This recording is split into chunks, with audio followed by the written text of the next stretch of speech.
गांधी चौक पोलिसांची उल्लेखनीय कामगिरी, हरवलेले 10 मोबाईल शोधून मालकांना परत दिले. लातूर शहरातील बसस्थानक परिसर, गंजगोलाई, मार्केट यार्ड, कापड लाईन, सराफ लाईन तसेच इतर गर्दीच्या ठिकाणी हरवलेले 10 मोबाईल फोन शोधून त्यांच्या मूळ मालकांना परत देण्यात गांधी चौक पोलिसांना यश आले आहे. मोबाईल हरवल्याबाबत नागरिकांनी गांधी चौक पोलीस ठाण्यात तक्रारी दाखल केल्यानंतर पोलीस अधीक्षक अमोल तांबे, अपर पोलीस अधीक्षक मंगेश चव्हाण आणि उपविभागीय पोलीस अधिकारी समीरसिंह साळवे यांच्या मार्गदर्शनाखाली पोलीस निरीक्षक सुनील रेजितवाड यांच्या नेतृत्वाखाली विशेष पथकाची स्थापना करण्यात आली.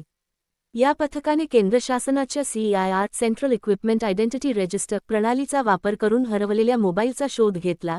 या मोहिमेत पोलीस अंमलदार योगेश चिंचोलीकर यांनी तांत्रिक विश्लेषण आणि सातत्यपूर्ण पाठपुरावा करत महत्त्वाची भूमिका बजावली. पोलिसांनी एकूण 10 मोबाईल फोन शोधून काढले असून त्यांची किंमत अंदाजे 2 लाख रुपये आहे. कायदेशीर प्रक्रिया पूर्ण करून हे सर्व मोबाईल त्यांच्या मूळ मालकांच्या ताब्यात देण्यात आले.